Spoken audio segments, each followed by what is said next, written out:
Talia found her first experience of shopping for clothes overwhelming. Dresses, tops, shorts, pants, skirts, shoes, hats, boots, jackets, cardigans. Everything looked good, and she didn't dare make any requests. Bryn took Talia's measurements and determined the right size for her undergarments, so Talia only needed to pick style and color from the catalog that Isi brought. Talia picked a conservative style in light tan color, and Isi slipped into the pile white, black, and blue undergarments of the same type.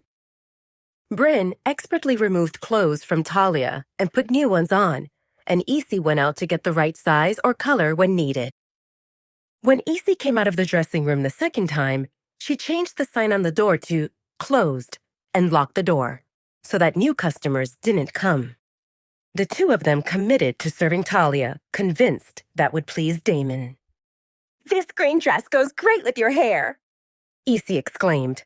"This silvery top looks cute and makes your eyes sparkle," Bryn chimed in. They praised everything, and after the fifth outfit, Talia tuned them out. Damon used his alpha hearing to listen to every word, and he tried to imagine how those clothes fit Talia. Did she smile while looking at herself in the mirror? "You should really try this camisole. It will show off your legs," Isi spoke. That doesn't seem necessary. I know how my legs look like, Talia responded stiffly, and Damon facepalmed. Silly girl. That would be for him to see her legs. Did she try on that camisole? Damon swallowed hard. He really wanted to see her. After some time, Talia lifted her hands, preventing Bryn from putting another top on her. I think this seems enough." Isi and Bryn frowned in disapproval. "You still need to try these." Isi gestured to the latest pile that she brought into the dressing room. "We've been here for a while, and Alpha Damon seems busy. I don't want to risk him being late for something important because of this," Talia spoke. Isi and Bryn exchanged glances and nodded in agreement. They got carried away, thinking that if it pleased Talia, it would put them in good books with their alpha. Damon didn't shop often, and this represented his first time in their boutique. But they didn't consider that this might interfere with his schedule, which might make him angry. "All right," Bryn spoke and gestured to the neatly stacked clothes. "These all fit you well. Which one do you want?" Talia took a few seconds to visually inspect the choices. She picked one dress, one top, and one pair of jeans, and then she reached for a pair of white tennis shoes. Talia didn't like skirts or high-heeled shoes, and with what she picked, she thought that she got a bit of everything. "I will take this." Bryn's displeasure looked obvious. "Only those? What about a jacket and some accessories?" Talia looked at the pile of clothes and shoes longingly. "Everything you showed me looks wonderful, but I don't have money. When I repay Alpha Damon and earn more, I will come back and get something else." Damon felt shocked by Talia's words. She wanted to repay him for the clothes? Didn't he tell her that she didn't need to pay for anything? But then, this represented Talia, and she always acted in unexpected ways. The more Damon found out about Talia, the more he realized how she differed from any other woman he met. Bryn and Isi felt flabbergasted. How could Talia talk so openly about not having money? And what meant that thing about repaying Alpha Damon? This represented his pack, and technically the store belonged to him also. He provided the whole pack with benefits, and usually no one in the Darkborn charged Alpha Damon for goods and services. "It seems she represents just a refugee, maybe just passing by," Isi spoke through the mind link to Bryn. Bryn agreed. "Yeah, why did I think that Alpha would look at such a scrawny woman? It's obvious that he does this out of pity." In the next moment, Isi and Bryn found it difficult to breathe. "I asked you to help her pick clothes, not to gossip."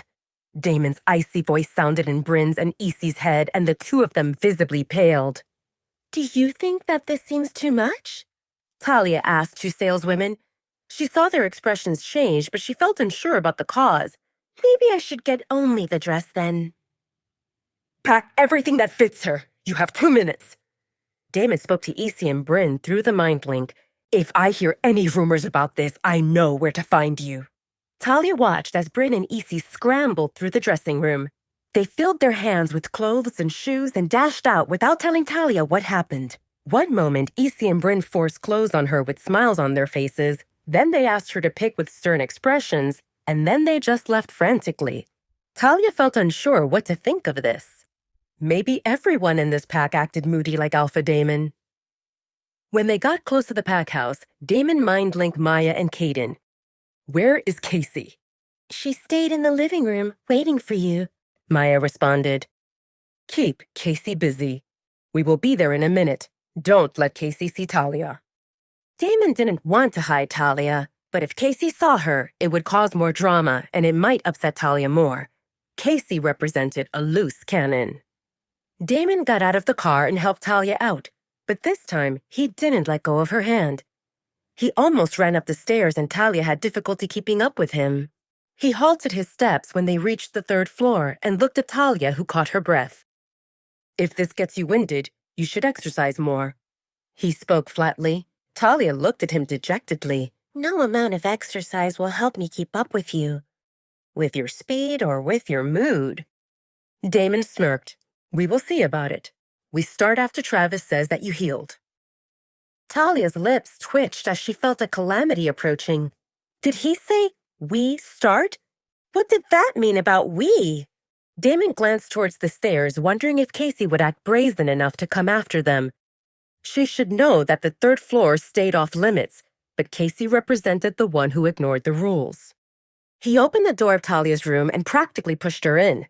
"I have something urgent to handle. Get in and take a rest. Someone will get your clothes up." And just like that, he closed the door and left. Talia stared at the closed door with a frown, but a second later she shook her head and went to bed. This whole experience felt mentally exhausting, and she didn't want to do it again. One good thing involved that it seems she finished dealing with Alpha Damon for today. Damon instructed Maya and Stephanie through the mind link to help take bags from the trunk to Talia's room. You seem difficult to see, Casey spoke to Damon as she approached him when he descended the stairs to the main level. "I seem busy," Damon responded curtly and headed out.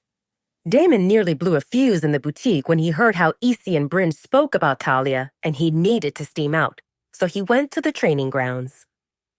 Casey stood in the hallway and pouted.